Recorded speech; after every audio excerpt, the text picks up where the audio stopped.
L'ordre du jour de cette dernière séance de l'année civile, procès verbal de la séance du 23 septembre 2020.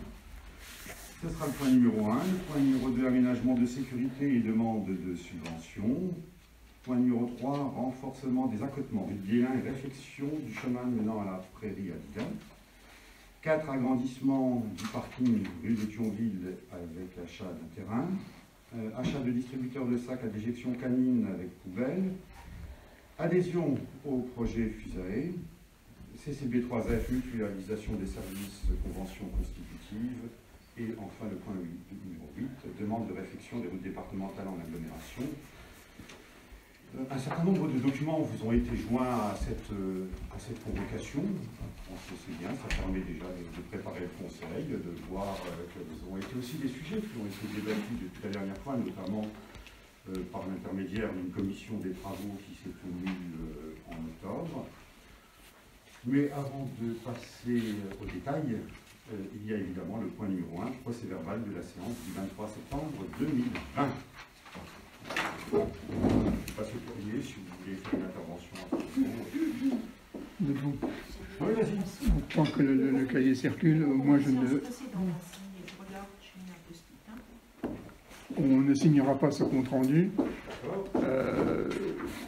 J'ai fait un mail en mairie pour vous expliquer que je souhaitais que dans ce compte rendu figure un échange, on va dire, assez virulent qui a eu lieu en début de séance précédente.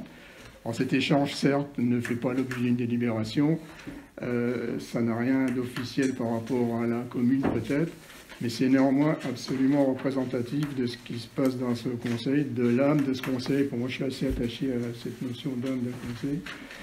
Et j'aurais bien aimé que ça y figure. Bon, ça n'y figure pas, donc de ce fait, on ne le signera pas. Après, c'est votre choix, vous n'avez pas mis... Pour répondre, c'était pas un choix. C'est-à-dire qu'on a reçu, j'avais sous les yeux le mail le 29, tu l'as envoyé le mardi 29 septembre à 19h46. On l'a reçu le mercredi matin. Il se trouve qu'on ne croit pas, toujours est-il que c'était dans le cahier de délibération, avait déjà été complété la veille et collé la veille. Bon, ceci étant, pour revenir sur ce sujet, on est d'accord que, tu l'as dit, c'est pas un élément fondamental des décisions. C'est pas représentatif. Si, c'est représentatif, mais c'est pas un élément officiel et qui mérite d'être retenu en tant que... Je comprends l'article 21-21-9 du Code général des collectivités territoriales auquel je fais chaque fois référence quand tu soulèves ce type de point, ne stipule pas qu'il faut mettre ce genre de on ne va pas revenir sur ce qu'il faut mettre. Non, mais c'est tout. Je vous explique pourquoi on ne signe pas. Donc on mettra simplement que monsieur et madame Muller ont décidé de ne pas signer le registre au motif que... Au motif que le premier sujet abordé lors du précédent conseil n'a pas été retraduit sur le... le premier, après, il faut trouver un autre terme. L'échange, le premier échange. Voilà, c'est ça. C'est ça. Okay. C'est bien, il faut toujours mettre une raison. Oui, hein, c'est bien. Ouais, c'est bien. Non, si tu voulais rajouter quelque chose. Non, c'est pas là. Non. Okay. Mais c'était fait. Alors, il faut quand même le rappeler. On a 8 jours pour sortir l'ensemble des éléments. On a 8 jours, pas un plus, pour assurer l'affichage en mairie et transmettre les délibérations en... D'accord. Oui, non. Le conseil avait lieu le mercredi avant. Je ne vais pas dire qu'on était au dernier délai, mais quasiment dans l'obligation de transcrire. C'était le cas le mardi. D'accord. Voilà. Ok. Non, mais c'est vrai. Oui. Juste pour compléter, c'est un peu sur le même sujet. Comment je vais dire ça? À la réécoute de ce qui s'est passé lors du dernier conseil, lorsque j'ai réécouté cet échange, je peux vous garantir que ça ne se produira plus.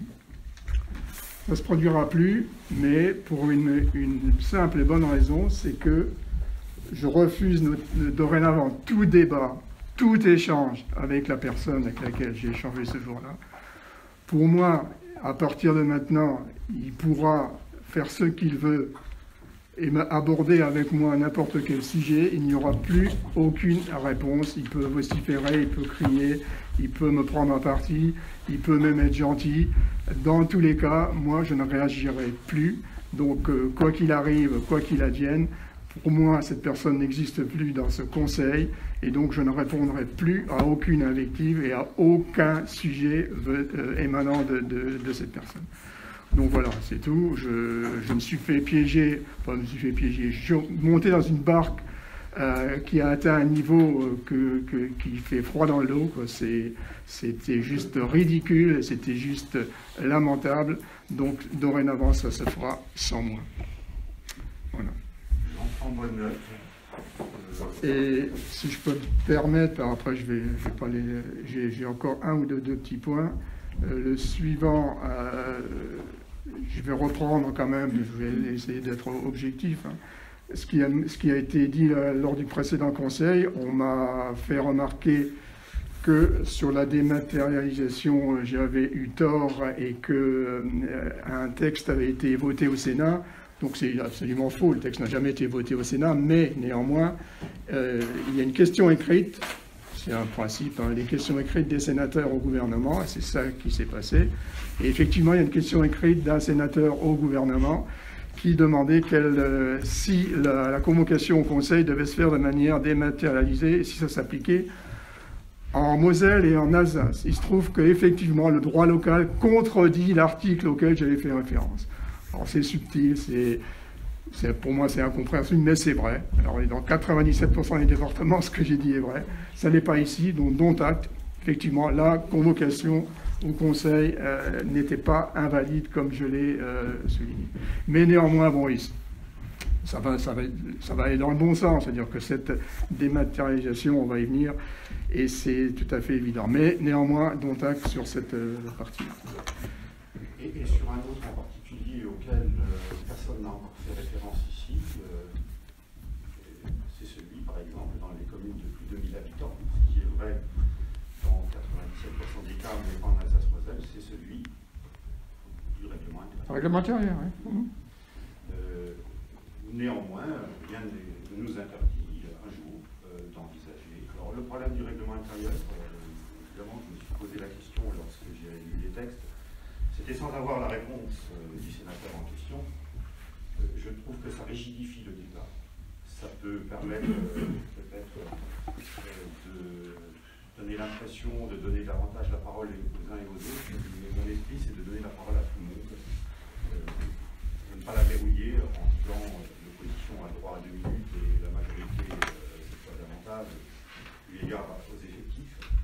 Donc on pourra éviter ce règlement intérieur qui quadrille un peu trop les choses, je pense qu'on ne le mettra pas en place. D'abord parce qu'il n'est pas obligatoire, ensuite parce que je considère qu'il ne va pas forcément dans le sens de la démocratie telle que je la conçois, puisqu'on a constaté depuis les élections dernières qu'ici chacun a la parole, chacun peut s'exprimer librement, et pas en disant voilà, le point n'a mis par l'ordre du jour, on n'en parle pas. C'est surtout ça le problème du règlement intérieur, entre autres. Puis c'est aussi le temps de parole des uns et des autres. Si on peut l'éviter, on l'évitera, de façon à ce que les débats soient plus souples, puissent bien fonctionner. Voilà. J'ai un dernier point, oui, et puis après on pourra démarrer comme l'heure du jour. Sur le dernier conseil, sur le compte rendu, c'est pas tellement le compte rendu, mais c'est par rapport au dernier conseil, et je vais revenir sur les indemnités, la baisse des indemnités. Donc vous avez, on a voté une baisse de 3% pour Frédéric Vert, de 15% pour toi. Ça aurait été bien de préciser que cette baisse s'appliquait au montant brut de l'indemnité. Ce qui est le cas, donc, parce que lorsqu'on traduit ça en net, on n'est plus du tout dans le même registre. Donc j'aurais bien aimé que vous le disiez. Alors, ce que je dis là, vous pouvez me contredire. Hein. Si je dis des bêtises, dites-le moi, mais selon moi, selon le titre de l'URSSAF, lorsqu'on est au-dessus du demi-plafond de la sécurité sociale, je parle de l'élu, hein, il doit cotiser aux charges sociales, aux cotisations de sécurité sociale à hauteur, je crois, de 7,3%. Et lorsqu'on passe en dessous, on est exempté de cette cotisation. Donc, lorsque vous baissez de 3 ou de 15%, ok, c'est en brut, mais comme vous récupérez, entre guillemets, c'est pas le bon terme, 7,3%, Bon, c'est pas la même histoire, et c'est assez flagrant pour Frédéric Vert. Après, vous avez le droit de me contredire, mais de mon point de vue, lorsqu'on nous dit qu'elle baisse de 3% son indemnité brute, ok, c'est juste. Alors, c'est profitable à la commune, je ne contestais pas ça, ça c'est tout à fait vrai. Mais néanmoins, du fait qu'elle repasse en dessous du demi-plafond, elle est exonérée de ces 7%. Donc, en fait, elle a baissé de 3% le brut, mais en net, en finale, elle gagne 4%, puisqu'on fait moins 3, plus 7,3 égale plus 4.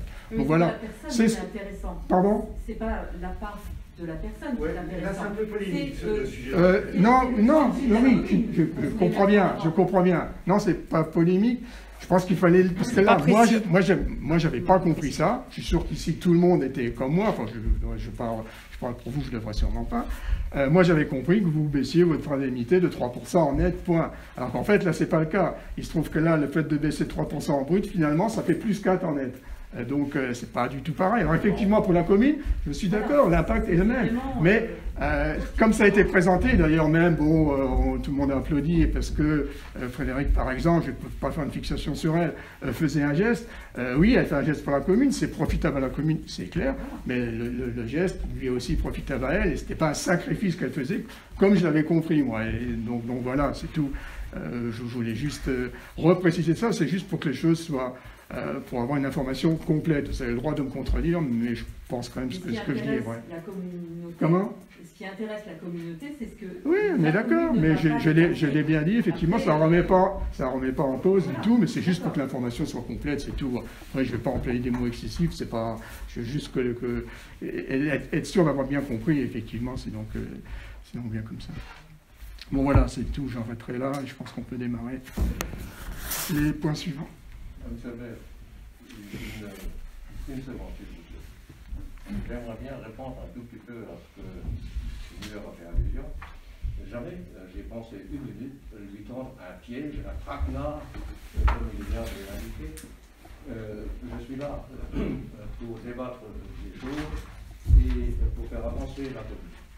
Je me réjouis que M. Muller a pris cette décision de ne plus agresser ni me diffamer comme il a fait à plusieurs reprises. Je me réjouis de ça. Et maintenant, on va travailler et faire avancer les choses. Et on n'est pas là pour se battre sans arrêt et faire des palabres à plus au fini. Voilà, c'est la seule chose que j'ai à vous dire. Bon, il y a plus à avancer. Je ne suis pas amusé à faire ça. Oui, non. Mais... Je ne suis pas amusé à faire ça. Je crois qu'effectivement, comme l'a dit Carole, ce que je regarde avant tout, c'est ce que va gagner la collectivité. Alors, je voudrais revenir sur le fait qu'elle ait été applaudie ou qu'on ait pu être applaudi. Je crois qu'il est rare que des élus ressentent ce genre de baisse. C'est quand même remarquable, quelque part. Et si quelque part, effectivement, il y a un gain qui en ressort, c'est quand même un véritable... C'est un beau signe qu'elle a fait vis-à-vis des collectivités, parce que ce geste va vis-à-vis de la commune de Freisbach, il va également vis-à-vis de la communauté de communes du Bouson-Gillois. Lorsque j'en ai parlé au président par rapport au maire de Bouzonville, il a trouvé ça très bien. Et peu d'élus, je ne sais pas s'il y en a beaucoup dans le secteur. Parfois on affiche des baisses de 1 ou 2% symboliques. Ces 3% qui peuvent paraître symboliques en ce qui concerne Frédéric, génèrent quand même de gros gains. De gros gains. Tu n'as pas parlé du mien, mais... le tien, c'est... tu as fait... On ne va pas passer 3 jours là-dessus. Tu as fait moins 15, c'est très bien. Tu restes en finale, pour toi personnellement, tu fais moins 15, plus 7, donc moins 8. Donc c'est effectivement, pour toi, ça reste un geste... Les pourcentages ne s'additionnent pas. Pardon? Les pourcentages ne s'additionnent pas, pour la bonne et simple raison qu'ils ne portent pas sur les mêmes sommes. Oui, mais bon, c'est l'ordre de grandeur.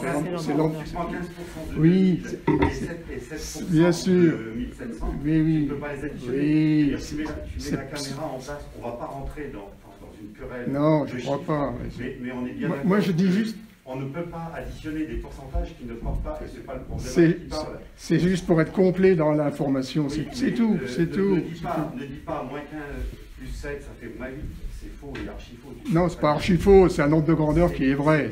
C'est pas archi faux d'un point de vue. Non, c'est peut-être pas pur exact au centime près ou au demi% près, mais c'est pas archi faux sur le principe. Mais bon, soit, j'entends bien. Je ferai un petit contrôle de ces chiffres, mais bon, je crois que cette notion d'indemnité, j'ai bien compris que si vous aviez été en place, à notre place, vous n'auriez pas pris d'indemnité, et peut-être que les administrés peuvent le regretter à ce niveau-là. Mais toujours est-il que l'état d'esprit n'était pas forcément celui que je viens d'évoquer. Je vois mal les élus refuser de passer une partie de leur vie quelque part, sans essayer au moins de compenser les dépenses qui peuvent occasionner. S'il y en a, il faudra m'en trouver. Il faudra m'en trouver. Ah, d'accord. Bon, ils sont très rares. Et sur le secteur, vous du doigt, je ne suis pas certain qu'il y en ait qui aient fait le geste de Frédéric et moi. Ce geste, il fallait juste être transparent. Quoi. Je ne comprends pas pourquoi il ne le ferait pas. Il n'y a aucune raison qu'il ne le fasse pas. Qu'il ne le fasse pas, qui? Oui. Bah, les autres élus en question. Oui. Et toi en particulier aussi, tu pourrais le faire, par exemple. Bah, j'ai pas d'autres indemnités. Non, tu en as bien davantage. Oui, mais j'en ai pas d'autres. Oui, au même principe que nous. Oui, mais sauf que c'est pas moi je décide pas comme ça. Mais là, c'est dû à un cumul de... On ne décide pas comme ça non plus. Nous, on est venus ici en conseil municipal. Non, mais moi, je parle des autres élus, des autres adjoints et maires dans la même situation. Je pense qu'ils peuvent le faire aussi. Il n'y a pas de raison qu'ils ne le fassent pas, quoi. Aucune. Il n'y a pas de raison que d'autres ne le fassent pas. Dans l'intérêt des collectivités, le fait de descendre en dessous du demi-plafond de la sécurité sociale, c'est vrai que c'est générer des baisses substantielles pour les communes et les collectivités. Non, mais moi, c'est juste le principe. Après, on va pas passer la journée là-dessus. C'est que là, vous avez dit c'est bien pour la commune, c'est vrai. Mais là, en fait, moi, j'avais compris que vous étiez perdant. En fait, non. Toi, en partie. Oui, toi, tu es perdant en partie, mais pas comme c'est présenté. Donc, il fallait juste être exhaustif et complet, plus précis. Moi, ça aurait été bien. Clairement, tu as quelque chose, tu te l'enlèves, tu as forcément perdu quelque chose. Ça, il faut être clair sur le résultat. Laisser pouvoir entrevoir à quelqu'un qu'au final, et c'est pas le cas, puisque tu m'accordes une baisse moins importante que tu prétends, que je prétends l'être, laisser pouvoir entrevoir qu'il y a peu de baisse, c'est mensonger. Bah, pour Frédéric, c'est pas mensonger, puisque il y a un gain, il n'y a même pas de baisse du tout. Donc, pour elle, c'est pas mensonger du tout. Pour toi, c'est pas... Moi, ce que j'ai fait, j'ai essayé de faire en sorte qu'elle tombe en dessous de ce demi-plafond. Oui, j'ai bien compris. Ça j'ai bien compris. Ça, on avait bien... Comment? Il manquait le mot brut. Vous l'ayez pas dit, c'est tout. Il manque un mot. Il manque un mot. Il manque un mot. C'était sur le brut. Il fallait juste dire que c'est sur le brut, c'est tout. Vous êtes gagnant sur le net, il faut l'assumer. Pourquoi ne pas l'assumer? Moi, ça me gêne pas. Je me suis exprimé là-dessus. Je vais pas revenir là-dessus. Effectivement, vous avez voté 20% d'augmentation. J'ai pas voté ça. J'étais contre, mais c'est tout. Voilà, c'est fait. Après, il faut assumer. Vous baissez de 3%, mais en fait, non, vous baissez pas parce que en net, il n'y a pas de perte. Et vous l'assumez, moi ça me choque pas, mais il faut que vous n'avez pas assumé, vous l'avez pas dit, c'est tout. Mais parce que vous avez fait croire que vous baissiez votre... Ben oui, vous avez fait un geste, vous avez dit c'est normal, c'est bien, c'est pas... Je ne sais pas si j'ai raison ou pas, j'étais à l'école que jusqu'à 13 ans et demi, mais au titre d'indemnité de la commune, elle a 3% de moins que Lucien ou Francis. Non. Parce qu'eux ne payent pas non plus. Puisqu'eux ne... bien sûr, évidemment. Dans la réalité, bien sûr. elle perd 3% par rapport aux autres. Par rapport à... Mais après, les indemnités par ailleurs n'ont rien à voir avec la... Non, mais d'accord, mais le fait d'avoir consenti à cette baisse, ça se traduit au final par un gain de ne plus être exempté des 7%. Donc voilà, c'est tout. Effectivement, je touche moins que mes collègues. Oui. Mais si vous étiez resté, si vous n'aviez pas fait cette baisse de 3%, vous toucheriez encore moins parce que vous auriez été prélevé de 7% de cotisation. Voilà, pardon. C'est ça, c'est ce que vous voulez en fait. Ça vous dérange que il manque un mot. Il manque un mot. Mais non, ça me dérange. Si vous voulez, ça vous fait plaisir, ça me dérange. Mais ça aurait été bien d'être transparent dans la présentation. C'est tout. Je me doute le recul que ça convient à la communauté. On est d'accord. Bon, on va sortir du petit bassin dans lequel on patauge. En ça, ce coup-là, vous l'avez déjà fait. Arrêtez de me mettre dans des bassins ou dans des barques dans lesquels je... J'aurais pu dire dans la semoule. Pardon? J'aurais pu dire dans la semoule aussi, un petit bassin, patauger dans le bassin. Oui, patauger dans la semoule. Lâche-toi. On va essayer de passer dans le grand bassin maintenant. Et bon, en passant dans le grand bassin, en espérant ne pas se couler, malgré tout, parce qu'il y a toujours ce risque. Bon, ceci étant, on a appris à nager et on va s'en sortir comme d'habitude. J'aime bien ce type de débat qui ne mène à rien et qui permet de voir comment fonctionnent les uns et les autres. Aménagement de... Donc, Joël, vous avez noté le numéro 1. Bon, évidemment, je ne vais pas passer tout ça. Aménagement de sécurité et demande de subvention. Ce qui va être dit dans les quelques points qui arrivent a été évoqué lors d'une commission des travaux, donc qui s'est tenue, me semble-t-il, c'était le 28 octobre dernier. En ce qui concerne les aménagements de sécurité, je cède la parole à Lucien, avec lequel il faudra communiquer le cas échéant. Un peu d'humour. Alors, au niveau de la sécurité, effectivement, on a quelques petits soucis qu'on nous a rapportés, et en l'occurrence, depuis un certain nombre, sur Guichard, au passage à niveau, Sylvie, elle nous amènera des véhicules qui passent assez rapidement, et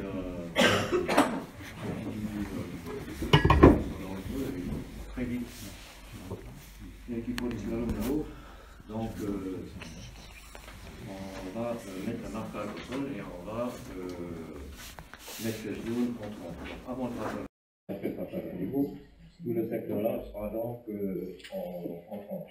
On avait au départ pensé mettre des chicanes ou alors des ralentisseurs, mais bon, sachant qu'il y a une entreprise qui est dans le secteur, elle passe régulièrement avec des camions et ainsi de suite. Donc, on a décidé pour l'instant de mettre un marquage au sol et de passer cette zone-là à France. La descente de la route de Thionville, aussi, on a des administrés qui sont venus voir. Ça descend très vite et ça arrive au virage en bas. Et récemment, il y a un camion qui a déversé sur le trottoir des produits qu'il avait dessus, arrivé aussi trop vite. Donc, j'ai contacté le responsable du département, de Pierrot, et avec lui, on a convenu aussi de mettre un marquage, la même chose que sur Guichard, au sol, donc avec des panneaux qui se rajoutent. Donc ça c'est pour les marquages au sol sur Guichard et sur la route de Thionville dans la descente. On a aussi une sécurité de passage piéton en bas rue Robert Schumann par des panneaux, donc de chaque côté des panneaux, et sur le passage piéton, on a préconisé des détecteurs. Donc ce sont des détecteurs solaires qui marquent à la fin de la nuit ou quand au crépuscule, pour bien montrer que là il y a effectivement un passage piéton. Donc ça, c'est sur le passage piéton de la rue Robert Schumann. Ensuite, sur Didin, on revient sur Didin, il y a un ralentisseur, et ce ralentisseur-là, il a fait son temps, il est effectivement usagé, et on a pensé le remplacer ça allait de soi, et on va mettre un plateau zébra. Donc il va être beaucoup plus long que celui-ci, plus long et moins épais. Donc il secourra moins. Pour les usagers de la route, aussi avec des panneaux qui vont donc signaler ce ralentisseur. En plus, on a rajouté, ça vous avez déjà certainement vu, on les a mis en place, là, on les a déjà achetés, des panneaux voisins vigilants. Donc à l'entrée du village, vous avez 4 panneaux. André, t'as vu peut-être en allant chez toi, on en a mis. J'ai pas bien regardé. Ah ouais, tu vois. Et à l'entrée d'Ixin et à l'entrée de Saint-Croix, on a mis donc des panneaux voisins vigilants. Ensuite, on a aussi rajouté des panneaux communes sous surveillance caméra. Et au niveau caméra, vous en parlerez tout à l'heure. Donc, ça, c'est déjà acté. Alors, au total, on en aurait, pour ce que je viens de vous énumérer, 10 916 € hors taxe. Alors, on passe à la délibération pour ça. Bon, il y a peut-être des questions. Oui, y a-t-il des questions? Il y a des variantes. Quelles ont été les options là-dedans pour arriver à 10 916 €? Je n'ai pas calculé. Les variantes sont Tu les as, Oui, j'ai une variante à un coussin berlinois. Oui, alors le coussin berlinois, c'est ce que tu... Non, je sais ce que c'est. Il est à 0, Voilà. La variante est à 0. D'accord. Alors pourquoi qu'on n'a pas pris le coussin berlinois? C'est ce que tu veux savoir? Non, je n'avais pas vu qu'il était à 0. Voilà, ouais. Ok. Sinon, si tu veux... Non, c'est pas bon, la somme est claire. Voilà. Donc, on passe au vote. S'il n'y a pas d'autres questions. Qui c'est qui est contre? Qui s'abstient? Accordé. Une demande de subvention. Alors, oui, question pour les demandes de subvention. Moi, je prends la parole sous réserve que Mme Muller nous reprenne sur ces possibilités. Alors, il y a la mission qui est tout à fait envisageable. Je sais que les dossiers auraient pu, pour 2020, auraient dû être déposés de confirmation avant la mi-octobre. Bon, je sais aussi, comme ça se produisait par le passé, qu'il peut y avoir des reliquats en fonction du nombre de dossiers déposés, en fonction de ce genre de choses. Et que, évidemment, sur un dossier, c'est un dossier de sécurité, mais c'est un dossier qui peut mériter subvention. Donc, on va déposer une demande de subvention qui soit de la misure, en escomptant 30% du montant indiqué ici. C'est ça. Sachant qu'on ne connaît pas la date limite pour 2021, ça peut être le 1er avril. Mais on n'a pas été, ça sera voté en janvier. Donc c'est tout à fait le moment pour envisager. Alors, certains vont dire qu'il y a un décalage, vous considérez que c'est de la sécurité, et en même temps, je ne sais pas s'il est possible d'avoir ce qu'on appelle un préfinancement. La notion de préfinancement, c'est celle qui consiste juste à dire on a réceptionné le dossier, vous pouvez faire, sans pour autant vous accorder la subvention en question. Le souci, c'est qu'il faut attendre que ça soit voté pour démarrer les travaux. Alors c'est bizarre, parce qu'on considère que c'est de la sécurité, et que pour la sécurité, on a envie de dire qu'il faut aller vite, et en même temps, la procédure mise en place impose d'attendre que les crédits soient validés, et les attributions Donc moi, ce que je voulais simplement, c'est sur un dossier tel que celui-ci, qui est quand même à 2 300 €, c'est logique, avec toutes les communes de fond, faire une demande de subvention au titre de la mission, solliciter les 30% auxquels on a droit, et puis voilà, compter sur ton soutien pour que ce dossier soit validé. Ok, donc pour demander une subvention, alors c'est surprenant, il faut de la même manière l'autorisation du conseil municipal, ça devrait se couler de source quasiment. Il faut qu'on demande au conseil municipal si quelqu'un s'oppose ou s'abstient à cette demande de subvention. C'est cumulatif, alors c'est très administratif, c'est le niveau. La façon de procéder chez nous, mais quand on demande une subvention, on ne va pas avoir besoin d'une délibération de conseil. Voilà. Après, dans certains cas, il peut y avoir une autorisation de démarrer les travaux avant, mais c'est des cas bien particuliers, il faut faire une demande au président directement. Si vraiment il y a urgence. Mais toujours faire la demande avant. On peut éventuellement demander un préfinancement, hein, et sollicite un préfinancement. Pour demander, C'est bien comme ça qu'on appelle ça, un préfinancement. Oui, c'est une autorisation de démarrer les travaux avant de voter la subvention. On sollicite l'autorisation de démarrer le chantier avant l'attribution de la subvention. Ok.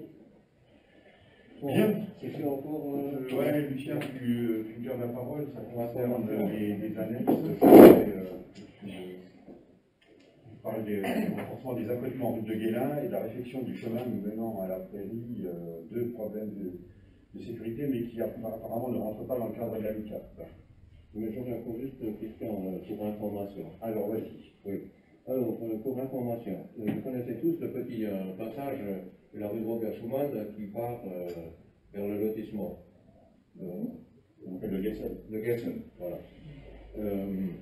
Donc là, c'est pareil,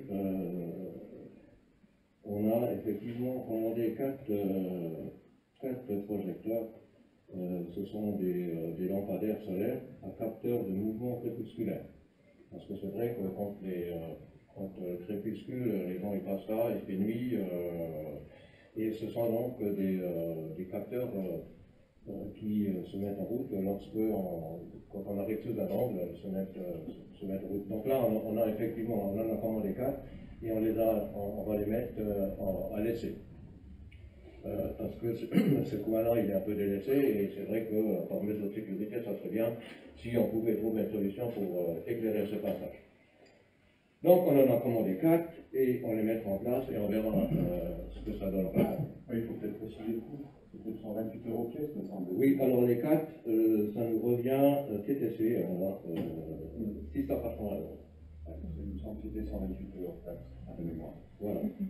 C'était Damien qui avait soulevé, je ne sais plus si on l'avait mis sur le compte rendu de la commission des travaux, c'était peut-être un exemple. Damien avait soulevé le fait que le matin, hein, c'est ça, les enfants venaient au lotissement prendre le bus pour aller, alors je ne sais pas si c'est au collège ou au lycée, qui passaient dans cette allée non éclairée. C'est les deux, carrément. Et donc, si on peut éviter des gros travaux d'infrastructure, de tranchées et autres, tout en ayant satisfaction d'un résultat, il semblerait que, après, le vendeur prétend que même en hiver, la recharge se fait et permet une diffusion correcte. Je pense qu'il faut commencer doucement. Il en faudrait au moins une dizaine si on voulait. Sur les 200 mètres, il en faudrait à peu près 14 pour ne pas perdre en luminosité sur tout le tronçon. Donc là, sur un tronçon, on essaie de 4 pour cet hiver, voir ce que ça donne, et on partirait sur l'achat des 10 autres si c'est performant. Voilà. Si ça marche, alors il faut mettre un guilin à la place des poubelles. Ah bah, il n'y a pas besoin d'un éclairage public permanent, mais juste quand on ne se perd pas en allant chercher les poubelles, ça serait déjà suffisant. Oui, c'est une bonne idée, André. Si c'est effectivement, comme Parole nous a dit, performant. On attend de voir si ça marche. Exactement. Oui, le solaire en été, on est d'accord. Parce que les gens me demandent un éclairage public pour aller mettre les poubelles, mais il n'y a pas besoin d'éclairer toute la semaine pour mettre une fois par semaine. Ce qu'il y a de bien donc, sur ce qu'on nous a vendu, hein, c'est que l'éclairage se fait à 20% de la capacité dès le crépuscule et qu'il y a le détecteur de mouvement qui prend le relais. Dès qu'il y a un mouvement, ça se met à 100% de la capacité. Voilà, on en reparlera quand on verra comment ça fonctionne. Il n'y a plus qu'à voir.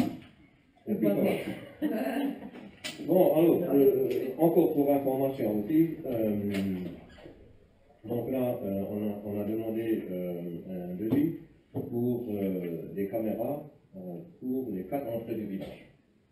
Donc ça, pour l'instant, le devis est en cours. Ce sont donc des caméras avec zoom qui sont axées sur la route. Et donc là, c'est pareil avec le concours du référent sûreté de gendarmerie qu'on a contacté. Il y a un organisme chez eux qui est spécialisé dans ce domaine-là. Donc on va effectivement les rencontrer et puis ils vont nous donner plusieurs solutions de caméras et de style et ainsi de suite. Donc ça, c'est en cours. On attend donc les deux. Voilà. Donc pour information, c'était ces deux informations-là que je voulais vous donner. Et on travaille donc sur ces projets. Voilà. Les 4 entrées, parce que ce sont les 4 passages obligés en cas de problème. À voir. J'ai eu un texto à l'instant disant qu'un devis était arrivé. Dans la mesure où c'est pas à l'ordre du jour du conseil municipal, et puis bon, il faut quand même en discuter, regarder. Et ça, Christian, ça rentre dans le domaine des voisins vigilants. Tu vois, dans ce contexte-là. Voilà. Ouais, ben, on verra. C'était les deux informations que tu voulais donner? Oui, les deux informations que je voulais donner. Voilà. Eh bien, renforcement des accotements rue de Guélin et réflexion du schéma menant à la prairie. Alors, sur Guélin, ça fait aussi déjà un peu de temps qu'on travaille sur ce sujet-là. Et c'est vrai que André, tu nous as mis un petit peu la puce à l'oreille par rapport au mercredi après-midi où il y a effectivement cette école d'équitation. Au niveau de la chaussée, les voitures sont stationnées régulièrement en moitié sur la chaussée et ça pose problème pour les habitants de Guélin. Et au niveau de la sécurité, c'est clair qu'il fallait agir et donc on a décidé de stabiliser le bord de la chaussée parce que le bord de la chaussée n'était pas stabilisé, c'était mouvement, c'était de la terre et tout, c'est pour ça que les gens, les automobilistes se mettaient stationnés sur la route. Donc là, on a laissé faire un devis par eux pour stabiliser ce bas-côté et on a aussi décidé tout le long de la route de Guélin de faire des évitements. C'est-à-dire que quand il y a deux véhicules qui se croisent, c'est toujours compliqué. Il y en a un qui est obligé de se mettre le long du fossé et des fois, il y en a déjà qui ont dérapé dedans. Donc là, il fallait absolument faire quelque chose. Et avec Francis et puis André, on est allé sur place. Et on a donc décidé de mettre 6. C'est 6 évitements. Donc, c'est sur le bas-côté, on fait un crochet, on fait une... 1 mètre de là. Combien? 1 mètre de là. 1 mètre de là. 6 mètres de là. Voilà. Donc les automobilistes rentrent là-dedans, laissent passer en face et puis ils peuvent repartir en sécurité. Donc,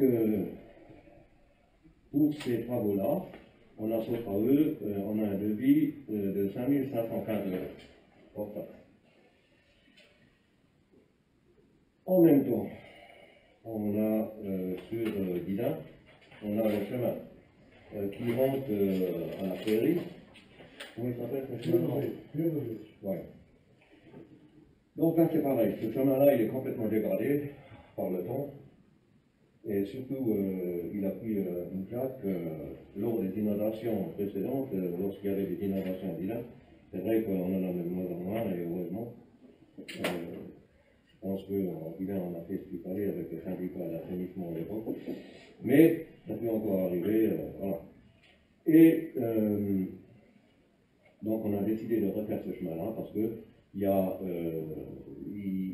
est pas que emprunté, parce qu'il y en a qui disent oui, c'est que le Armand qui passe par là, il est tout. Non. Ce chemin-là, il est emprunté par des pêcheurs, par des promeneurs qui laissent leur voiture au bout du chemin. Donc il faut quand même, à quelque part, qu'on leur donne les moyens de circuler correctement et sans danger. Il y avait des grosses zonières. Donc on a décidé de raboter ce chemin parce que à l'entrée du chemin, quand on fait 50 mètres, on a un monticule, une bosse, et lorsqu'il y avait des inondations sur Guélin, cette bosse-là retenait justement l'écoulement, parce que ça partait dans la prairie et ça retenait. Donc on a décidé de raboter ça, si jamais on a un nouveau, Dieu, qu'on n'en a plus, hein. Et donc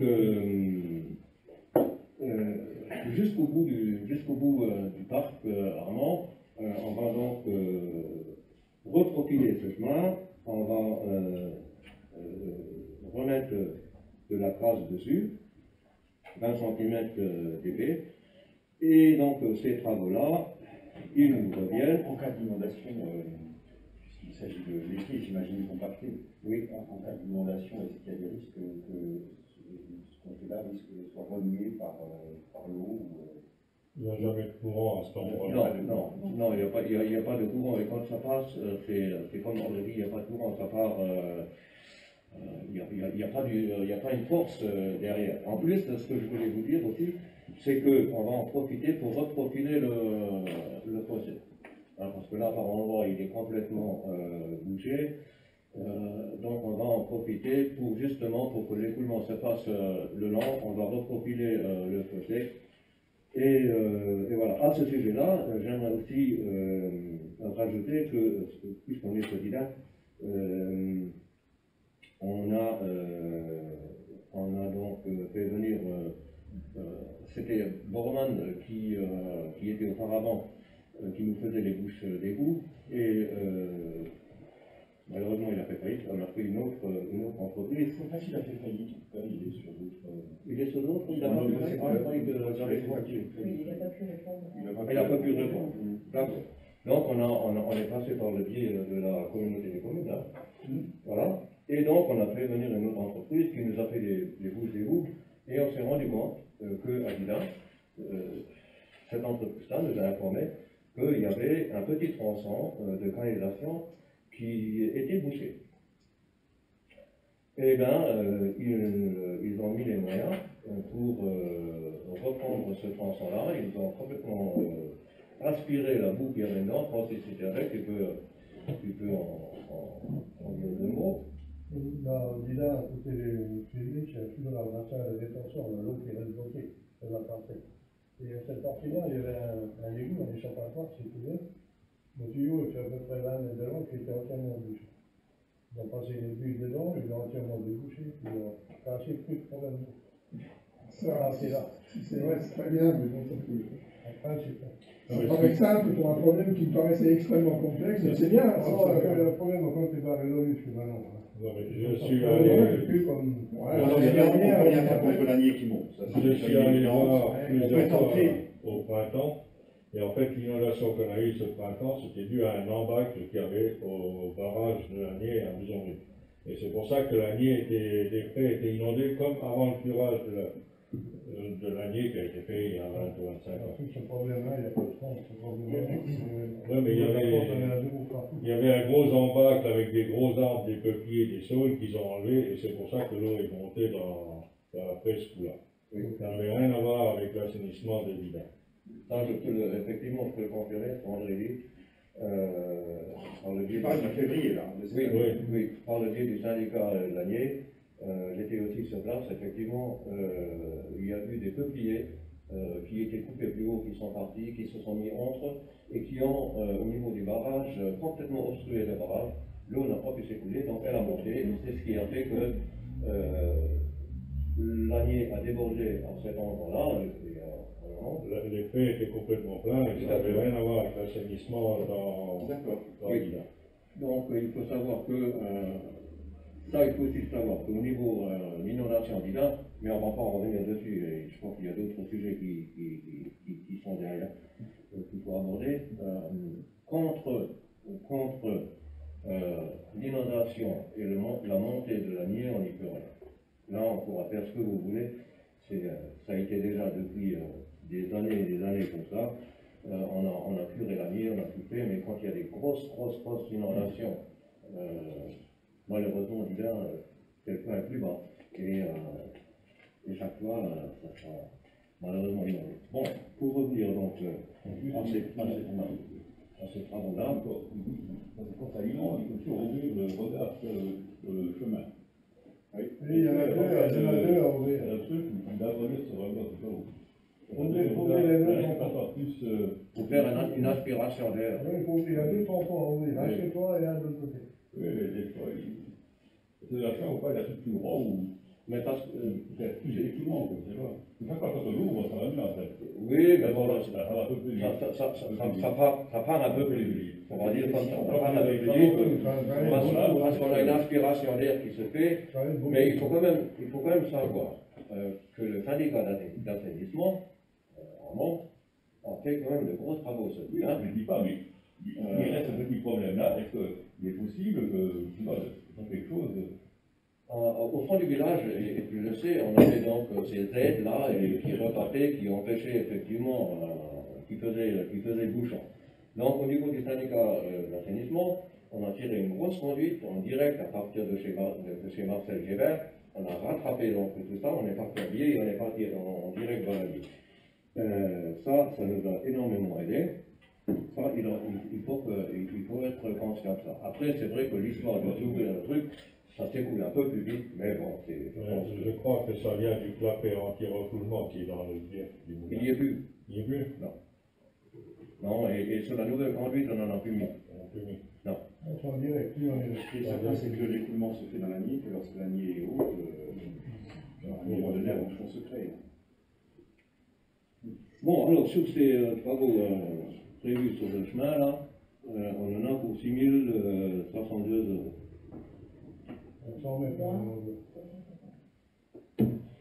Oui, oui, moins 350 €, parce que Sotrae nous a planté 2 installations de chantier, et finalement on n'en met que un.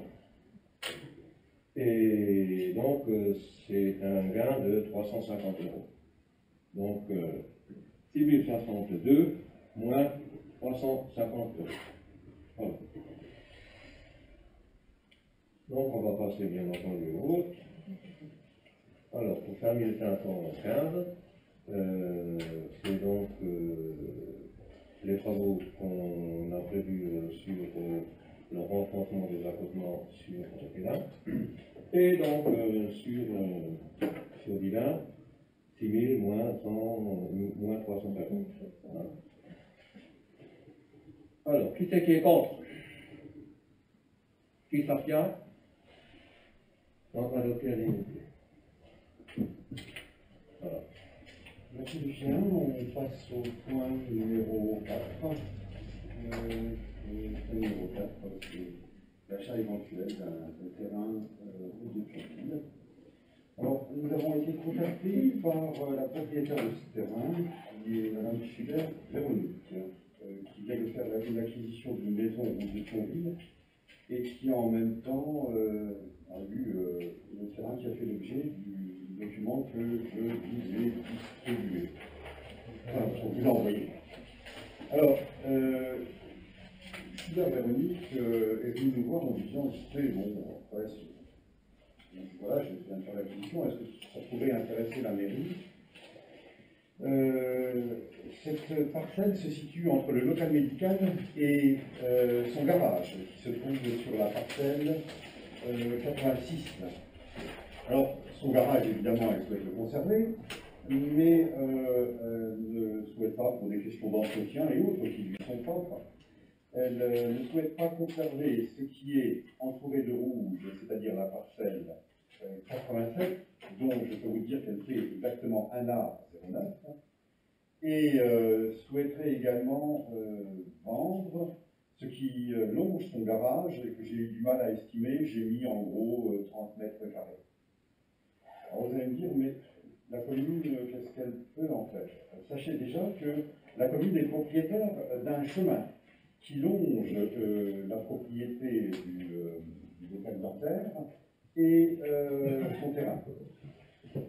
Et que si l'on cumule ce que j'ai entouré ici de vert, a priori sous vos yeux, mais on va dire c'était de jaune, me semble-t-il au départ, peu importe, on arriverait à une parcelle qui ferait aux environs de 10 mètres de largeur et 18 mètres 50 de profondeur. C'est en gros 185 mètres carrés, je ne suis pas géomètre, j'ai essayé de pitcher au mieux le plan en question et donc j'ai fait des arrondis. Et là, on a reçu avec Francis, Véronique, et on s'est posé la question de savoir si sur 10 mètres de large et 18,50 mètres de profondeur, on pouvait faire quelque chose. Et on s'est renseigné sur la possibilité de mettre des places de parking supplémentaires là en haut. Et on a vu que sur 10 mètres de large, on pouvait faire mieux que de les plier, enfin, c'est mettre les voitures à la perpendiculaire d'une éventuelle route qui pourrait être réalisée le long de son garage. Donc, en gros, Francis, ce serait quoi? Ce serait 9 ou 10 voitures. À peu près 10 voitures, tu as une dizaine. Voilà ce qu'on pourrait rajouter pour désengorger un peu ce parking qui, à certains moments, est bien rempli, surtout la journée lorsqu'il y a du monde chez le dentiste ou à d'autres moments lorsque, et ce n'est pas trop le cas en ce moment, mais lorsqu'il y a du monde à l'église. La surface que l'on pourrait créer en parking est d'en gros 185 mètres carrés. J'ai tenu compte de la propriété communale voisine pour arriver à cette surface. Donc là, on est à côté de son garage, on n'est pas devant. On n'est pas du tout devant. Quand tu regardes son garage et le dentiste. Oui. Oui, parce que la départementale se trouve... Là, tu vois, c'est un chemin communal. Ah oui. La départementale se trouve... La départementale se trouve ici. Oui, c'est d'accord. Donc, Véronique nous propose de faire l'acquisition, enfin, nous propose. De toute façon, aujourd'hui, la question c'est de savoir est-ce qu'on va être d'accord ou pas. Mais elle propose 650 € de l'art. Donc, un art 30, on ferait un peu moins de 1000 € pour cette acquisition, qui entraînerait un bornage, notre charge, et évidemment des travaux de mise en place ultérieure d'un parking, agrandissement du parking existant. Voilà. Bon, la commission des travaux qui s'est réunie n'a pas dit toute forme, mais c'est une belle aubaine, hein, c'est quelque chose qui peut aider et faciliter un peu le stationnement pour tout le monde. À ce moment, on a quand même 2 camions qui sont gardés là-haut. Oui, alors en parlant de stationnement, justement, c'est ça que je voulais dire. Moi, je vois régulièrement, c'était Luca Nacelle, je ne sais pas trop, je ne connais pas. Il a un camion et sa nacelle, à lui tout seul, il prend 4 places au moins. C'est un camion. Il y a un camion plus, il y a oui, alors le deuxième, c'est CMPM. C'est CMPM le deuxième. Oui, c'est il est là, c'est sympa, très sympa. Parce que là, en ce moment, c'est mouillé, il a peur de se mettre des empreintes chez lui, il va s'aménager à côté de sa maison, il va le garder là. C'est M. Becker qui a acheté la maison à côté. Il est juste en bas vers moi, il reste à temps. Non, parce que là, je me suis dit, il y a lui tout seul, il prend. C'est vrai. C'est vrai, c'est M. Becker qui est propriétaire, enfin, qui conduit le camion de cimetière. Et qui a construit à côté du cimetière. Entre Madame Alpes et le cimetière. Ah oui. Et je crois qu'il va aménager. Il va aménager à côté de sa maison, qui reste là, il reste là. Voilà, bon, ça peut être. Bon, après, on peut voir une utilisation plus intense et autre de ce parking. Je ne voudrais pas rentrer dans les détails aujourd'hui, mais bon, c'est 180 mètres carrés parce qu'aujourd'hui, Francis, tu confirmes, le chemin qui sépare le terrain, par exemple. Il n'est pas entretenu à l'heure actuelle. Non. Il n'est pas entretenu. Non, il ne sert à rien. Oui, okay. Mais associé à cette acquisition. La commune a fait du faire avec le ah, c'est bien. Voilà, donc l'idée c'est de profiter de cette opportunité en acceptant l'achat au tarif suggéré. Je pense que c'est un bon tarif, c'est correct, 650 € là, pas rien à dire. Accepter le prix et puis m'autoriser à signer toutes les pièces concernant le géomètre, le notaire, etc. pour finaliser cette opération. Est-ce que quelqu'un s'oppose ou s'abstient?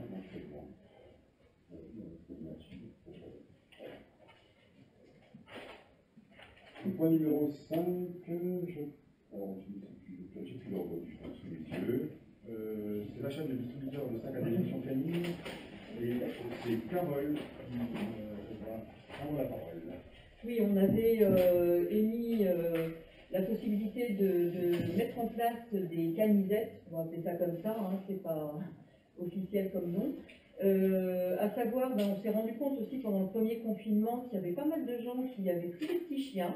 Alors, est-ce que le fait d'avoir la possibilité de se promener un peu plus, si on avait un animal de compagnie, Toujours est-il qu'il y a de plus en plus de chiens et on remarque qu'il y a quand même pas mal de déjections qui traînent.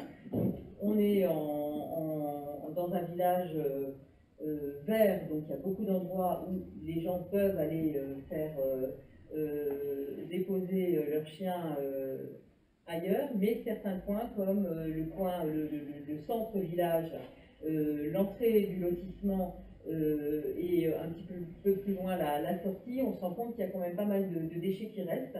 Donc j'ai fait faire plusieurs devis sur différentes sociétés professionnelles dans le mobilier urbain. Donc on a eu plusieurs devis. J'en ai fait rajouter un autre des devis la semaine dernière parce que j'avais vu à Blouzonville qu'ils avaient aussi rénové et mis en place d'autres camisettes. Mais il s'est avéré que le premier prestataire qu'on avait finalisé était toujours moins cher que celui qui avait proposé le mobilier urbain à Blouzonville. Donc on est resté sur le premier devis qui est la société Cepra, Cepratic en l'occurrence, qui nous propose les camisettes avec des sacs, des liasses qui sont biodégradables. Toutes les sociétés ne les utilisent pas, donc là on reste sur du sac biodégradable avec une capacité de poubelle qui sera sous le distributeur. C'est des poubelles, alors il existe des 20 litres, des 30 litres, là on fait du 80 litres, ce qui est intéressant pour nous parce que l'ouvrier communal ne sera pas toutes les 2 heures à aller vider les poubelles si on utilise une poubelle un peu plus importante. Donc on est sur du hors-taxe à 461 € hors taxe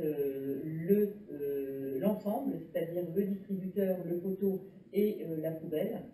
Donc c'est le meilleur tarif qu'on ait pu trouver sur les diverses sociétés qui fabriquent ce genre de mobilier. J'en ai vu beaucoup plus sur internet, mais je n'ai même pas demandé de devis parce que sur leur site, on voyait que les prix étaient plus importants.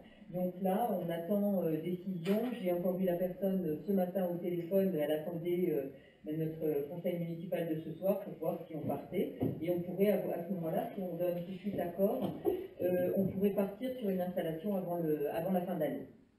Voilà. On partirait sur 3. 2 vers les entrées, une en bas du stade qui donne vers le petit passage sur lequel on rajoutera justement ces poteaux, ces lampadaires solaires. Donc ça c'est une partie où vraiment tous les promeneurs de chiens utilisent les petits sentiers. Donc c'est un bon point de départ pour les distributeurs et les poubelles pour le retour. De l'autre entrée vers le début de la rue des Fleurs également. C'est là où, d'ailleurs, une des personnes qui y habitent a fait mettre un petit panneau perso, vos chiens, j'en ai marre. Donc, c'est aussi un deuxième spot qui est intéressant à mettre de ce côté-là. Et devant l'école, évidemment, puisque la petite promenade des toutous, ça a aussi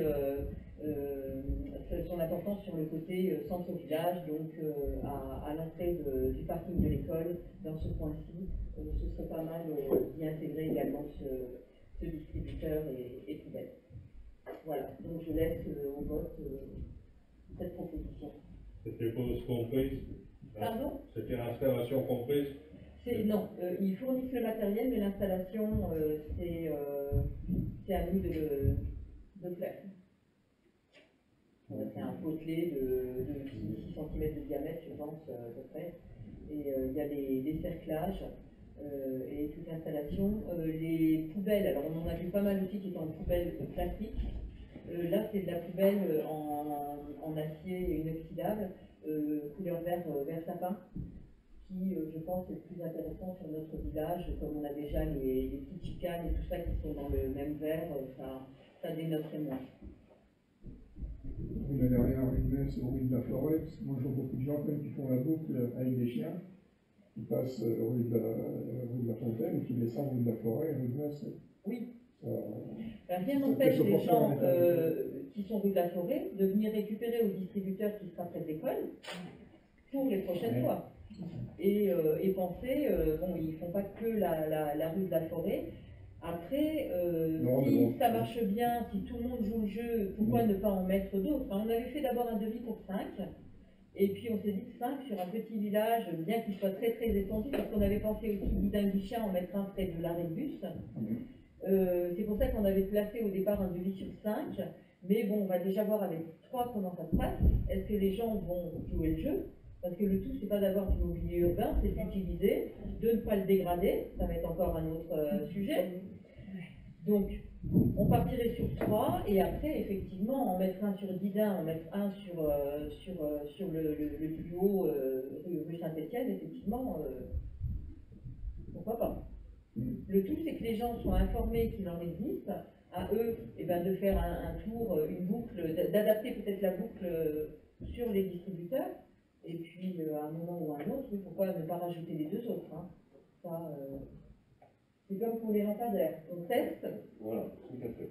et qu'en espérant que tout le monde joue le jeu, et après, à ce moment-là, ben, ce sera bien d'en rajouter, pourquoi pas 2 autres. On sait bien de faire un essai comme tu préconises, et puis on verra les résultats par la suite. Voilà. Voilà. C'est d'apprendre aux gens à s'en servir, enfin à s'en servir, à l'utiliser. C'est déjà de montrer qu'il y en a. Voilà. Oui.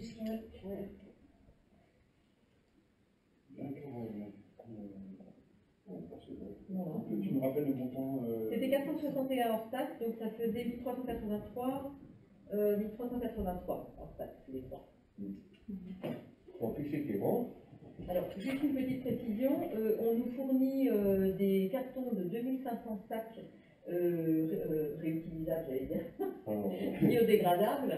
Les 2500 sachets sont à 115 € à rajouter.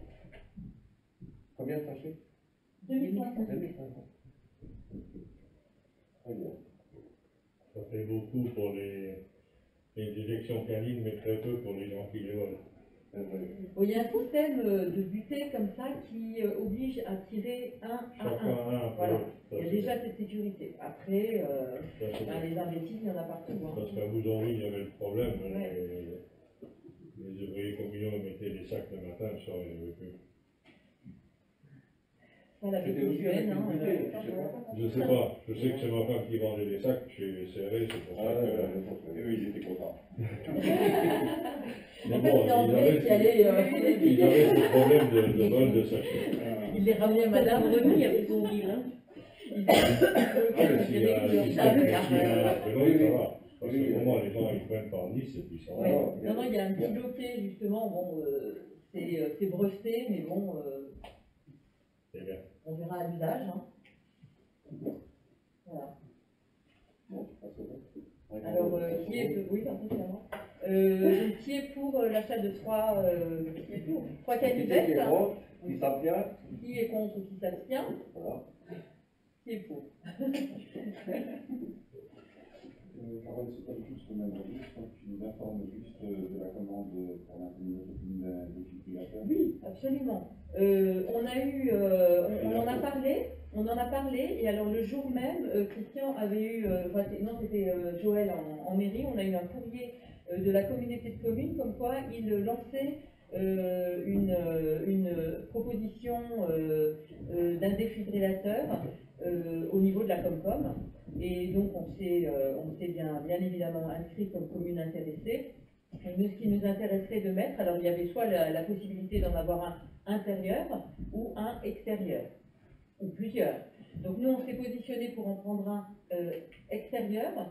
Le plus judicieux, en regardant un petit peu, ce serait de le mettre carrément à l'entrée de la mairie, parce que comme il serait sur le parvis de la mairie et qu'il y a le système de flash comme ça, tout le monde aura intégré en passant devant qu'il y a ce défibrillateur à cet endroit-là, et le jour où on en aura besoin, si on le mettait au niveau du foyer, tout le monde ne va pas forcément voir, alors que dans le passage comme ça, on saura. C'est dans un caisson qui est prévu pour l'extérieur de toute façon, et donc ça suit son cours. Ça devrait être dans les 1200-1300 €, hein, c'est C'est ce que, on avait déjà commencé à regarder un petit peu, on s'était renseigné avec les pompiers également, ce que eux nous préconisaient.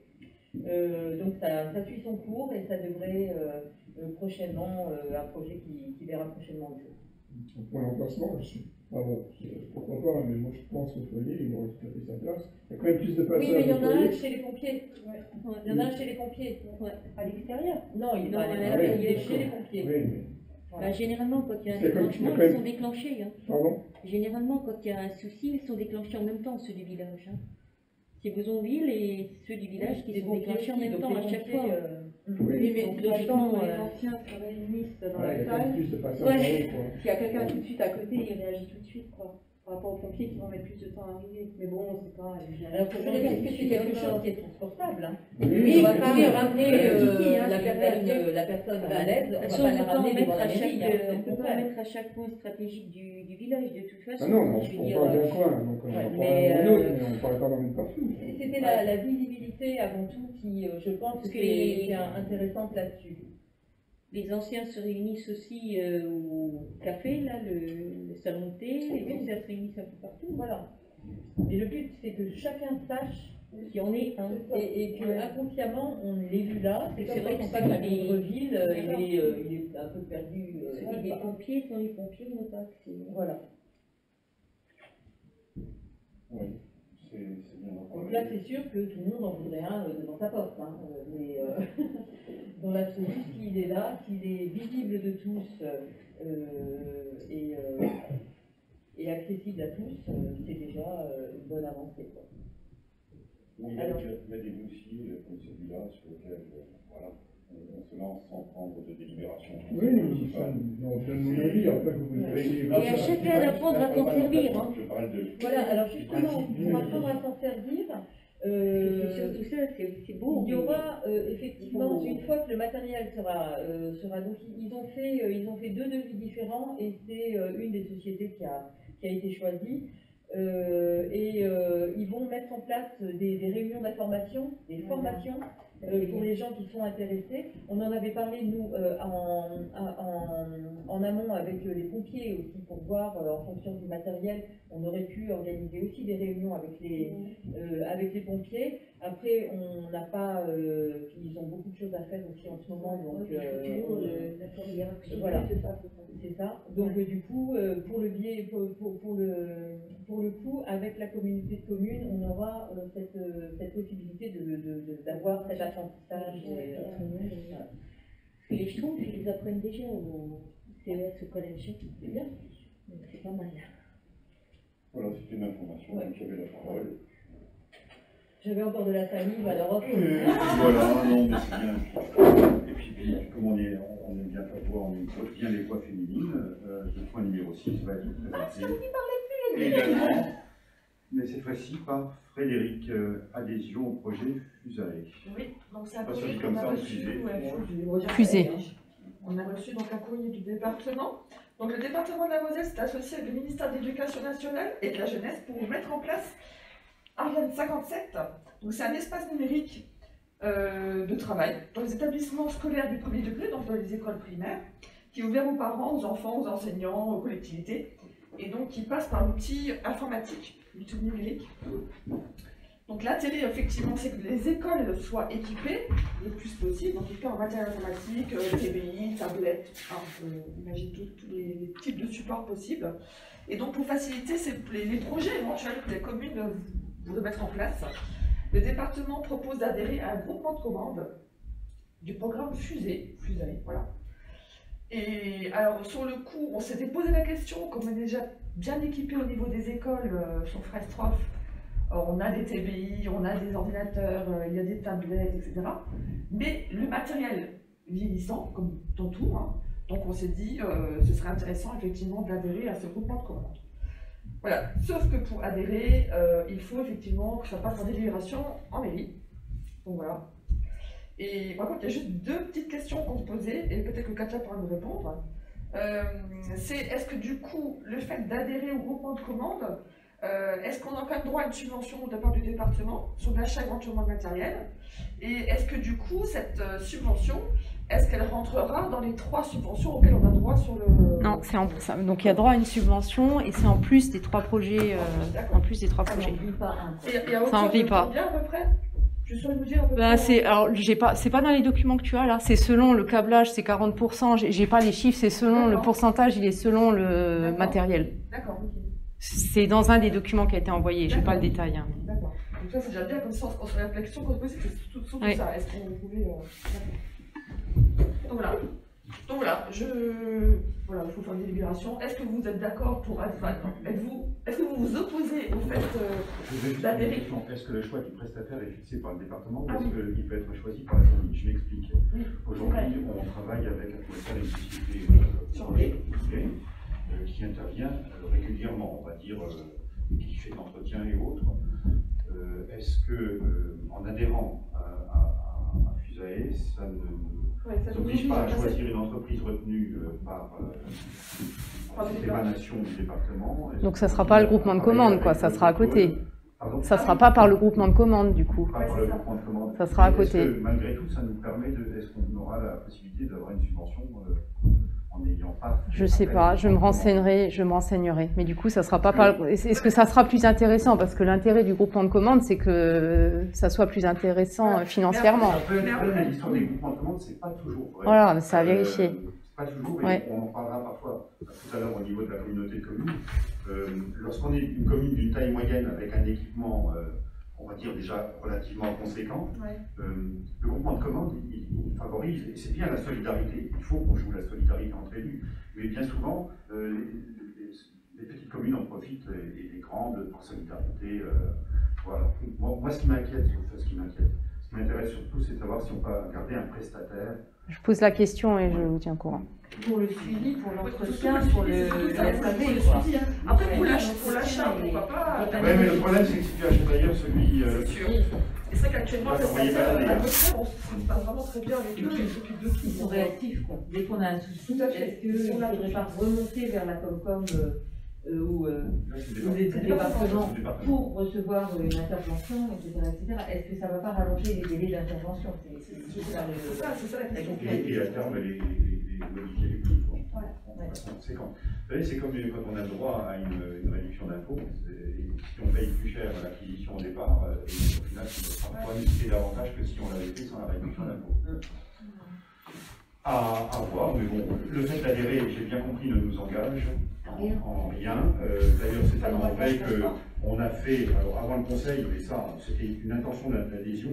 Il fallait qu'on fasse assez rapidement. Il fallait qu'on fasse avant le 13 novembre, me semble-t-il. Cette intention d'adhésion ne préjugeait en rien de la décision du conseil municipal de ce soir. Voilà. Donc, est-ce que vous vous opposez à cette adhésion? Qu'est-ce que ça tient? Oui, ce point que tu viens de traiter, c'est un peu le même que celui de la communauté de communes. Alors, je vous l'ai transmis intégralement. Un courrier qui nous est arrivé de la CCT 3F le 19 novembre, et où on nous parle de la possibilité de ces groupements de commandes. Alors, on en a bénéficié, c'est Lucien qui en parlait il y a tout à l'heure. Bormann nous a fait défaut pour ce qui est du bouchage des égouts, des avalloirs.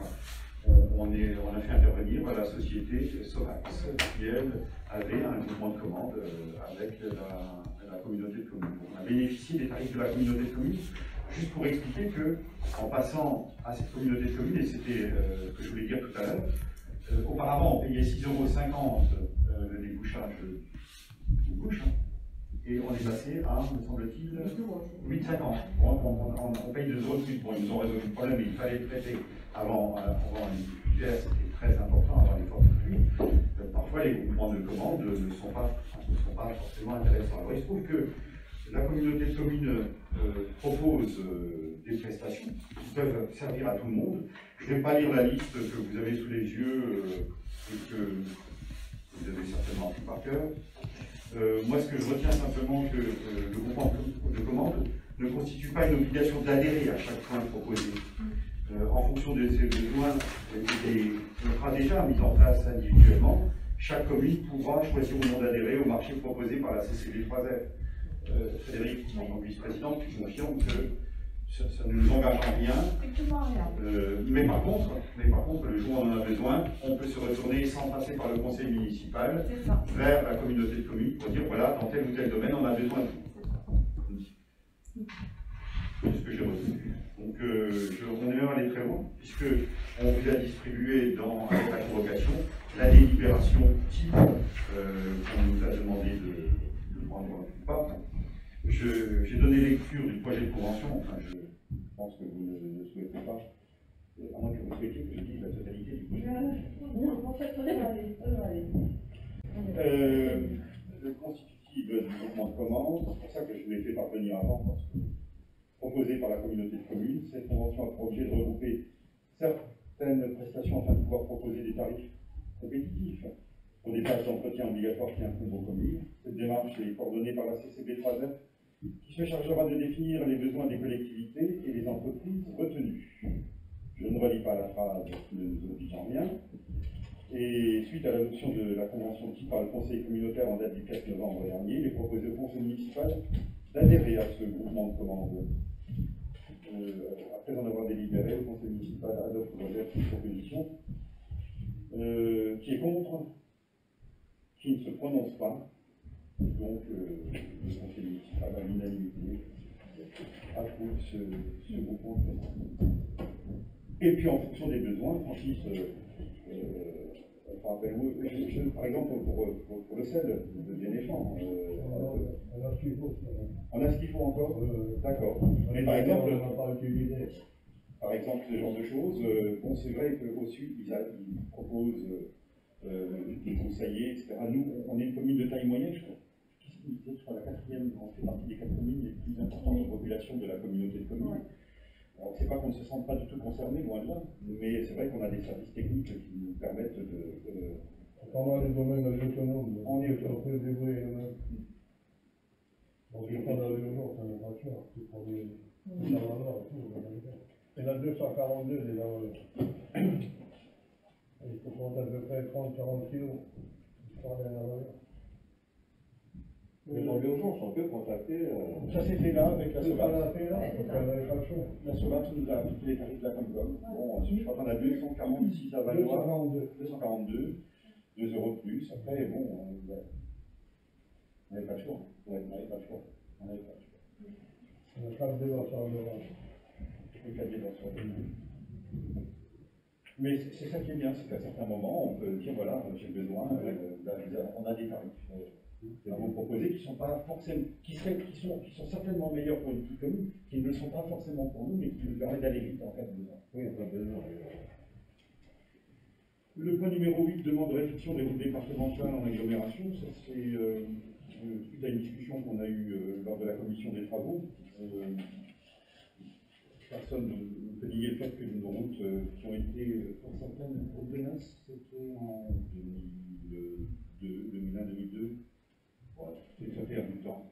Et la traversée du village de Rodachman et de Thionville, c'était en 2007 et 2008. On commence à constater un certain nombre de lézards, de fissures, de faïençages. Ensuite, suite aux étés relativement secs, peut-être, et aussi en hiver, lorsqu'il y a de fortes gelées, des affaissements, des déformations. Je pense qu'il n'y a pas forcément urgence, mais il faut anticiper aujourd'hui leur remise en état et solliciter dans le service des routes l'envisage d'une réflexion globale. Je me rappelle qu'à Olin, il y a quelques années, une dizaine d'années, souvent c'est la mairie qui ne nous a pas sollicité. Voilà. Nous aujourd'hui, ce n'est pas une sonnette d'alarme, on n'en est pas là, mais il est temps peut-être que le service des routes regarde et voit s'il n'y a pas lieu de faire un grattage et la mise en place d'un nouvel enrobé qui pourrait être envisagé. Ça démarre bien par une délibération du conseil municipal. Ils viennent sur place. Oui, ils viennent sur place. Demander à ce qu'ils viennent voir l'état de la route. Donc, je pense que voilà ce que je vous proposais, c'était alors c'est la recommandation de demande de réflexion qu'on peut envisager. Voilà, je pense que c'est plutôt dans ce sens-là, la délibération demande au département, au service des routes du département d'envisager une réflexion globale de ces routes. De toute façon, on n'arrive pas à ce qu'était Olin à l'époque, qui était véritablement un champ de mine, on va dire, on va traverser de Beyrouth. Voilà, donc ça n'engage en rien à la commune, mais bon, c'est un démarrage. On sait que ça peut prendre du temps, mais il vaut mieux le faire assez en amont. Alors, l'hiver peut faire beaucoup de dégâts. Le faïençage est très important. Il y a aujourd'hui des interventions qui vont se faire. S'il y a de très forts gels et qu'on met de moins en moins en place de barrières de dégel comme c'était par le passé, et que donc les véhicules très lourds passent, ça peut faire de très gros dégâts en quelques années. La sécheresse y est pour quelque chose aussi. Le problème qu'il y a, c'est quand on prend les routes, le sel est sorti dans les débats. C'est réexplosé. Bon, si tu fais trous, le sel reste dedans, ça ne sert pas. Donc, si tu peux envisager notre soutien aussi sur la question. Voilà, qui est contre, c'est-à-dire qui s'abstient, je pense qu'il faut vraiment travailler. Voilà, les 8 points à l'ordre du jour. Je crois qu'à chaque fois qu'on avait un petit quelque chose à rajouter, ça a été dit. Les autres dossiers suivent leur cours. Je pense en particulier au chemin qui doit rejoindre celui piéton de Bouzonville. Le bornage a été fait. Donc on va dire qu'on espère peut-être un démarrage, quelque chose de bien en place pour le printemps. Ce serait bien. Dans le désordre, vous avez vu aussi qu'on a retenu une entreprise pour, mais ça on en avait déjà parlé, pour les chenilles urticantes, qui devrait intervenir, Francis, courant avril. Voilà. Rien d'autre. Vous avez une question à poser. Sinon, on est surtout là pour vous. J'ai été interpellé en messe par des riverains qui me parlent d'un problème d'évacuation du fossé qui se trouve on va dire de la ferme jusqu'au témoin de Jéhovah. Il semblerait, je suis allé voir effectivement que ce fossé soit quand même bien dans l'eau. Donc, est-ce qu'il y a quelque chose de fondé, c'est une chose à faire. Là, ça fait plusieurs fois qu'on m'interpelle et bon. Je pense qu'il y a un problème. Ce côté-là, on l'avait curé. L'année dernière, il y a 2 ans. Il y a 2 ans. Par contre, c'était sur le département. Oui, on l'avait fait après le premier départemental. Et il y a 2 ans, on l'avait effectivement curé. Il y a aussi là-bas, c'est le catastrophe. Il n'y a pas de pompe. Pas de pompe. Non, il n'y a pas de pompe. Mais c'est les services départementaux. Tu avais pris la tâche. Ah, c'était pas la commune. Non, c'était pas la commune. Ah non, nous, le département. Oui, c'était bon, on l'avait fait par le département. Ah, je le garantis. Oui, mais maintenant, en tout cas, je ne sais pas comment c'était avant, mais c'est la commune même en agglomération le long des routes départementales. Tu as des contacts dans les bras. Jean-Paul Dastinou m'a confirmé ça dans la journée. Oui, voilà. Mais tu vas voir le gars sur place et tu lui dis. Non. Mais c'est comme ça que ça s'était. Alors ça s'était fait à l'insu pas de son plein gré, mais ça a été fait à son insu, les services départementaux. Alors il y a vraiment une platitude là-haut qui fait que. En fait, c'est effectivement, tu as raison, je pense que moi j'ai été voir, il y a de l'eau au milieu, on va dire. Et après, ça va un peu mieux. Le problème, c'est avec l'organisation, il n'y avait plus d'eau que. Et on m'a dit que c'est depuis qu'il y a les témoins de Jéhovah. Moi, je n'ai pas été vérifié. Est-ce qu'il y a un rapport avec ça? Non, mais c'est pas. Ils sont là depuis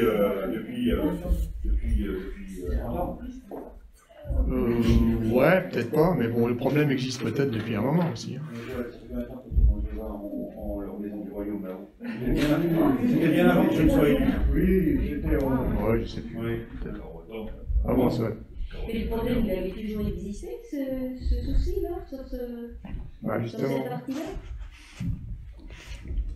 C'est un truc qui est très complexe. Il n'y a pas de pont là-bas et il n'y a pas beaucoup d'évacuation. Mais je veux dire. L'évacuation au niveau de l'évacuation. Mais je veux dire, moi je pense avec les patients qui habitent là-bas. Moi je pense avec les personnes qui habitent là-bas, Mme Steinmetz. Je veux dire, elle m'en a parlé, elle a eu pas mal de soucis, elle a eu de l'eau. Mais ça, c'est non, Mme Steinmetz, c'est en face de chez moi, c'est au-delà des témoins de Jéhovah, et là, j'étais voir, a priori, il n'y a pas de problème. Enfin, là, en ce moment, il n'y a pas de problème. Bon, ça veut dire qu'il n'y en a jamais. Mais c'est plutôt en amont. Elle a déjà eu des soucis. Alors, je me dis, c'est le souci en bas. Et il n'y a pas moyen de. Je veux dire, il n'y a personne avant qui s'en était plaint jusque-là de ce truc-là. C'est bizarre quand même que. Il n'y a pas d'évacuation, je suis conscient du problème. Quand je fais ma tournée, je vois qu'il reste au milieu. Oui, c'est ça. Je pensais que le département allait intervenir, mais le conseil m'a dit qu'il n'intervenait plus. Bah, c'est pas des compétences du département, c'est... Je ne sais pas. Il faut une solution quand même. Comment? Ah bah oui, Et oui, bah oui. Et quelle est la raison invoquée par le département? Ah, je sais pas. Moi, C'est parce que je sais qu'à Rémeulfand Rémeulfand aussi, ils avaient des problèmes d'inondation, là, chez Paquet et tout ça.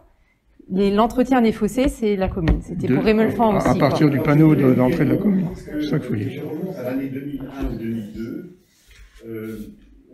Le département nous avait. Mais ça a peut-être changé depuis. Proposé. 2001. Avait proposé une convention mettant à la charge de la collectivité ce genre de choses. Et cette convention, à l'époque, on avait décidé évidemment de ne pas la signer parce que c'était systématiquement retenu par le département. Et d'ailleurs, ça a continué à l'être jusque, Lucien, il y a 2 ans. Il y a 2 ans. Ouais, il y a 2 ans. Je me rappelle très bien, Madame Schnemet s'est passée ici en mai. Et Lucien était présent le jour où Madame Schnemet s'est passée. C'est pour ça qu'il a pris à bras le corps le dossier et il l'a traité très rapidement, puisque me semble-t-il, la semaine d'après, ça avait été. Oui, la présentation effectivement, la faire des travaux. Je fais référence à une convention de 2002. C'est facile, mais on n'avait pas voulu signer cette convention parce qu'on s'est dit que le département profite de l'évacuation de ces eaux dans le fossé en question et qu'il n'y avait pas de raison de ne pas garder cette compétence. Il faut reconnaître qu'après, ça n'a pas posé de problème. On avait discuté longuement à l'époque avec Clément Larcher, qui nous dit t'inquiète pas, on continue. Et c'est vrai que les services de Boulay, de plus en plus ville, ont toujours assuré 1. Le curage, et 2. Le fauchage. Et 2. Le fauchage. Vous avez fauché cette année? C'est l'année 2.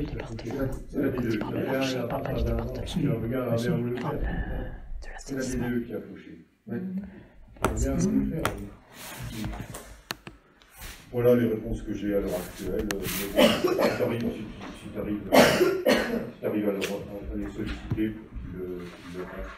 Bon, c'est sûr que c'est un gros problème. Oui, c'est un gros problème parce qu'effectivement, on n'a pas de temps. C'est ce que Francis dit. On n'a pas de temps et on a un creux. Et on n'a pas d'évacuation, c'est-à-dire qu'on aurait pu faire des évacuations, mais le problème c'est le schmatter aussi, on a le schmatter, et ça pose d'énormes problèmes de ce côté-là. Par contre, ce que je veux vous informer, c'est qu'effectivement, j'ai aussi des administrés qui sont venus me voir la semaine dernière pour l'évacuation de la départementale 918 à partir de chez Roger Rem, jusqu'à l'embouchure du ruisseau. Donc j'ai contacté l'équipement, département aujourd'hui, et effectivement ils vont venir donc curer ce fossé sur toute la longueur, il y a environ 500 mètres. Donc ça, c'est oral. Oui, voilà. Jusqu'à l'entrée du passage. C'est hors agglomération là en fait, c'est ça. C'est hors agglomération, c'est après le panneau. Mais c'est ça la différence en fait. On va demander le déplacement momentané du panneau au garage. Ça, on avait ça, c'est pas une première, on l'a déjà évoqué ça. Ça, voilà. Ça, c'est la solution. On l'a déjà évoqué ça. Ceci, on prend une délibération, on déplace le panneau, on laisse faire les travaux et on remet le panneau une fois que les travaux sont faits. Lucien, sur la route de Guillain, ils vont faire un côté, sur la route 918, ils vont faire un côté ou les 2 côtés? Non, un côté, on va curer. Et de l'autre côté, on va passer le broyeur. Oui, en cause des heures. Non, je parle de l'équipement. Oui. Voilà. Donc ils vont curer d'un côté droit, quand on va sur Boudonville, et côté gauche, ils vont passer le broyeur. Le broyeur pour enlever les herbes, c'est ça. Voilà, tout à fait. Tout le long jusqu'au virage derrière chez Rosby. Ça va. Voilà, mais ça, par contre, on est en agglomération, donc c'est de la compétence du département. quand ils sont là-haut, à la manière par les frontières, sans que Jean-Paul Dastillo ne soit. Mais pour les problèmes des côtes, comme ça, moi qui suis un peu bête dans ce domaine-là, il n'y a que le curage des fossés qui peut aider, ou il y a d'autres choses sur élever des routes ou des machins comme ça? Ça ne peut pas se faire, ou les faire en pente, ou je sais pas quoi? Il n'y a rien qui peut se... Je parle de parole à des techniciens, moi je suis pas... Francis. Le problème, c'est que c'est ce que tu as dit, Francis, on est à plat. On est à plat et on n'a pas de pente. Pour effectivement, pour évacuer. Et là, tu parles de quoi? Du fossé, tu parles de quoi? Là, je parle du fossé route de Metz. Ouais, mais il n'y a pas d'autre, enfin, il n'y a pas quelque chose qu'on puisse faire autre que curer du fossé. Non, c'est compliqué, là. Apparemment, c'est une cuvette, hein, qui... Oui, moi j'ai constaté qu'il y avait de l'eau au milieu et pas à l'extrémité. Oui, ça va être momentané, quoi. Non, ça c'est pas une solution. Non, ça c'est pas une solution. Pas que moi, même pas propriétaire de la route. Parce que Mme Albert, si elle partait de la route, elle appartient. Tous les problèmes viennent de... Voilà, on va mettre un péage. Oui, il y avait tous les riverains, alors ils sont propriétaires de l'autre côté. La route, elle appartient. Oui. Moi aussi, alors. Non. Oui, les parcelles vont les souhaiter de faire. Oui, non, c'était... On va commencer après, juste après. Ah, c'est con. Multiple péage. Bien, bah, écoutez, moi je vous remercie. Je vous souhaite bonne fête de fin d'année. Voilà. Surtout le plus important, portez-vous bien et revenez en pleine forme.